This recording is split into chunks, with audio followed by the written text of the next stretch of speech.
Good Sunday morning and welcome to the ukjz gym program, taking a unique look at gym training and the components to a healthy lifestyle. Hope you've been enjoying it. I'm going to keep continuing with the training, so check out this episode as we continue. So happy that you have been enjoying it, and I've been enjoying it too. I've been doing more of the off camera work, working on my diet, adding some of the ingredients I spoke about, adding little bits of these ingredients to your diet will definitely benefit you. You will see the benefits in the long term. It's not going to be a short term thing. You are going to benefit from the training immediately. You're going to feel tired. I said you're going to suffer from fatigue. Don't worry about these things. We can get over these. We're going to work with them by changing our diet, changing our lifestyle habits, get up earlier, have a routine, do the exercise, work on our breathing, work on your heart rate, work on keeping yourself in a calm space. Slow things down sometimes. You don't have to do that all the times if you feel that you can keep up the pace, especially in the gym scenarios. Don't try to push yourself to the 100% bracket. Stay within your comfort zone, wherever that might be. That might be just 50%. Going to the gym, getting a bit of a sweat on, doing your stretching exercises afterwards. Remember the warm down, the warm up. These are very important. Some people may take this for granted and think, yeah, I can go into the gym after the last session and go straight onto the heavy weights. That wouldn't be what I would advise. I would advise you to warm up, start with the lighter weight, and then gradually go back up to where you finished, or even start at a medium level and then go to a heavier. Then you can surpass that if you are at that level. If you're not at that level, work with somebody who can help you, maybe even push you to that level, or even help to stabilize you if you suddenly start to struggle. Dizzy spells are not usually things that you would look to happen inside the gym, but if it does happen, try and sort of compose yourself, take some deep breaths, sit down if you need to. Sometimes that just happens. It's sort of like a rush of oxygen to your brain, and sometimes this can make your legs go a bit weak. If you are hit, you sort of get disorientated for a minute or so. This can sometimes lead to you losing the fight if you can't recover quick enough, or if it's at the wrong inopportune time, at the beginning of the round, and you're not able to then compose yourself. If this happens in the gym, it's not the same as being hit, but it's similar. It's your legs will lose oxygen and you will feel like you're gonna faint. That can happen in environments where the oxygen level is not reaching your brain or your arteries, getting that blood pumping quick enough, and you need to sort of slow it down a little bit, concentrate a bit more into your breathing, getting it into your lungs as quickly as you can. Drink some water, go outside, get some fresh air, slow down, take a rest. And these are all things that can happen to everybody at all stages. How young you are, how fit you are, you can still be susceptible to little relapses. So I've been looking at things in a different way over the last few weeks. I've been looking more in depth and more detailed on where are the things that we can add, what are the things that we can add to our repertoire, to our routines, to our well-being. And knowledge is a definite factor within our well-being. The more knowledgeable we become, our brains become a lot more faster. We can do tasks a lot more easier. It's as simple as that. We don't have to go into the scientific reasons and what, where's, and what, why these things happen. They just happen. You can help yourself in exams or during difficult times by simply adopting breathing techniques, by concentrating a little bit more, drinking water. These can help you to relax your body. Also, during this process, something else happens, and that is your body has a natural way of dealing with the environment.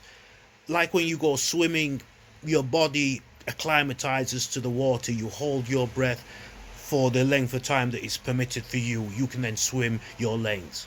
If you're not able to do that, you have to build that up. And that is the same with the body.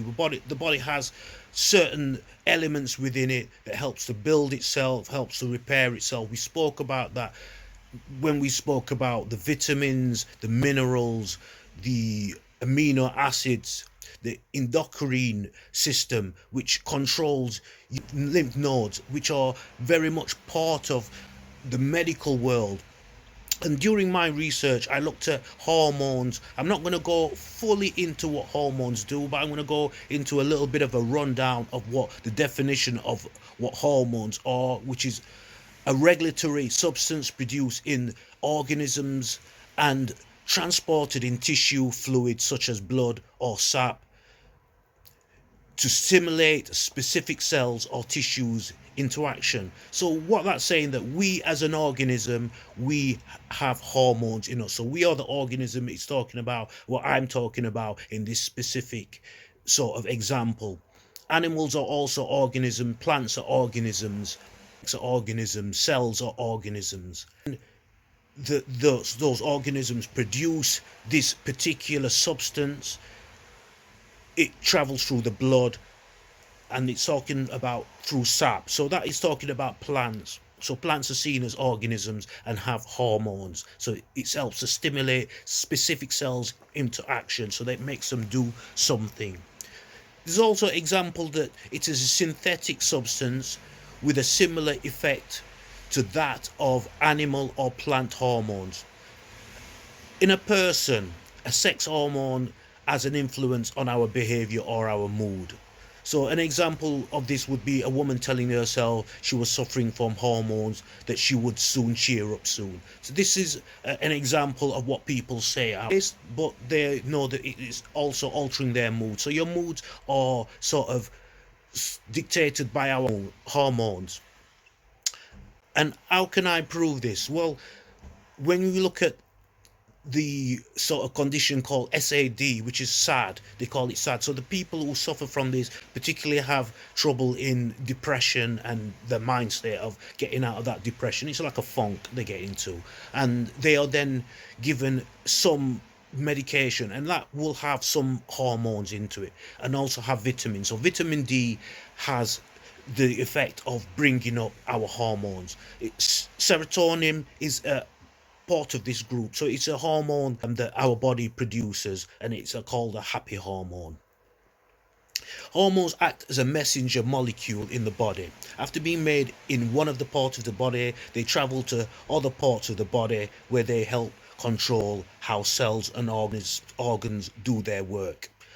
So they travel round the body all the time, through our blood, through our breath, even they're in our breath and in our saliva. Female hormones are made in the ovaries and adrenal glands, and these are the main producers of sex hormones. Female sex hormones include estrogen, progesterone, and small quantities of testosterone. Men produce hormones in their testes. Home pregnancy tests detect pregnancy hormones in your urine. So as I said, your hormones are traveling through your body, and the test can be done. Endocrine glands, which are special groups of cells, make hormones. The major endocrine glands are pituitary gland, the pineal, the thymus, the thyroid, adrenal glands, and pancreas. Lack of certain hormones or too much of one can be serious. Laboratory tests can measure the hormone levels in your bloodstream, urine samples, or saliva. A healthcare provider, such as a doctor or a medical clinic, may carry out these tests if you have symptoms or have hormone disorder. So I'm going to look at some of the terms that come up when you're looking through the anatomy and medical terms, and especially during training sessions. A lot of the terms that I was taught, they were taught to me in Latin.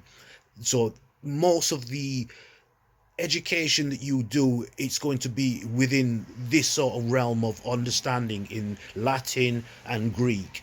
And that might sound like it is Latin and it is Greek, and that's why it is hard to understand. These words were made not to be hard to understand, but to keep their original meaning from the Greek and the Latin terms. So we have the word abduct, which is from the word ab, which it means away, and desir means pull. We also have the word acetabulum, which it means acetum, which is vinegar, and you abrum, which means holder. Adrenal is another word, which means ad means towards, ren is kidney. The word ala means wing, alavelos, which is from the word alavelora, which is alavelos, which is small compartment. Ampulla means flask. Anatomy is from the word anatomia, from ancient Greek anatonia to anatomia, from ayatori to anatome to dissection, which means dissection, from ava, which is ana up, which is up, and ana means up, and temno means I cut concise, lateral.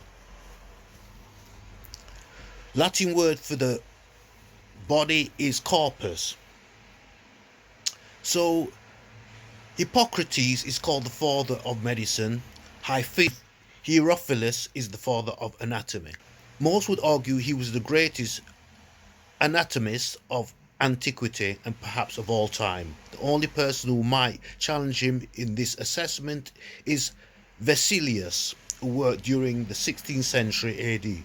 We also have a famous medical person called Dr. David Livingstone, who was born in 1813 and died in 1873. So if you want to do more research on that, then you can do that and get more information on what I'm talking about there and do your research yourself. As I said, a lot of the terms are going to be in Latin or Greek when I'm talking about the anatomy. So I'm just giving you a quick rundown on why I use these words.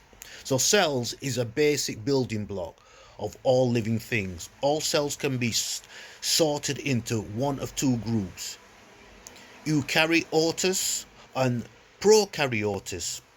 A eukaryotes has a nucleus and a membrane-bound organelles, while a prokaryotes does not. So that's the difference between cells. So we have four types of cells. We have the epithelial cells. These cells are tightly attached to each other. You also have nerve cells. These cells specialize in communication. You also have muscle cells. These cells specialize in contraction, and connective tissue cells. So this is a rundown on some of the medical terms and why I use them and why I use them in the way that I have to, because obviously if I'm looking at people who have got diseases and people who have got disorders, I need to give them the correct information as I see it. A lot of the information I've been giving out over the last few weeks, I've seen other platforms come up, and some of them have definitely reinforced what I've said, and some of them obviously contradict somewhat slightly, and that is down to who has done the survey and what their beliefs are. We all have different beliefs in the medical world and in the health world. We all have our own way and our own train of thought. So what might work for one person might not work for somebody else. And a lot of the information that came out many years ago has been defunct now and been seen as irrelevant to this generation. I don't always believe that. I look at it again and I try and sort of formulate my own ideas, come with something, a different strategy of looking at how they have measured some of these sort of conclusions. I have my own conclusions. A lot of the medical world, they're in a sort of, it's a two sides to the medical world. We have what we would class as the herbal side, and we have the pharmaceutical side, and we have the scientific side, which is somewhere in the middle. Science does lend a lot of its information over to this pharmaceutical side for commercial purposes, but you also find scientists who are basically there for humanity, which I would say herbal medicine does not only deal with humanity but has a lot of sway within that realm. Would I say pharmaceutical companies don't deal with humanity? I would not say that neither. I would say the pharmaceuticals have a sort of vested interest in the commercial side. They also deal with what we would class as they bring the cure, but also they are part of the sort of disease. Why I say this, because when you look at the petroleum companies, they often run or have a vested interest in the pharmaceutical world, and maybe even in the herbal medicine world. I don't always know these things, and these are not always apparent. So what I'm trying to allude to is that you need to sort of do your own research as well. Some of the stuff I might come out with might be controversial and may then get me banned from certain platforms if they're controlled by certain groups, certain sort of highly sort of respected groups. But some of these highly respected groups have got sort of like dubious ways of doing their research. Some of them test on animals, some of them don't. Some of them do human testing, some of them don't sort of give any results of how they do their testing, and what we may then look at to sort of scrutinize it. That is sort of not a company that I would sort of base a lot of trust into if they don't give me transparent information. And this is up to the company. The companies are entitled to how they then operate, and if they're given government permission to do this, then we cannot really argue against it, especially if they say it's in the health, the benefits of to health, national health, and such things like this, and secrecy. So what I'm trying to give you is trying to give you an open door sort of picture of the information that doctors have and how they are trained and how they gain this information, and also sort of personal trainers. We are also within this world, because if we are in a situation where somebody then is hurt through our negligence, then we are then held accountable to it. So we do have to have some form of medical training, similar like people who are first aiders. That is medical training. That is some sort of responsibility. You don't have to use it at all situations, but if you are an allocated first aider, then you are going to be called upon to use that training. And it's a similar training to what a personal trainer would do. A personal trainer is helping you with your health, giving you a well-being MOT. So I hope this has been great for you to watch and listen to, and I hope that I can come with more insightful information and help you with your training through the next up and coming weeks and up to Christmas. I hope you don't overindulge, don't get too fat, and remember to carry on your training as I've been carrying on the training. And as I said, I've been adding this and that to my routine, and it's definitely reaping rewards. So mates, females, men, women, children, all of you, just love. It's a lot of love. Look after each other, look after yourself, and remember you are important to everybody. The world is a great place to live in, and do your best to look after yourself. Bye.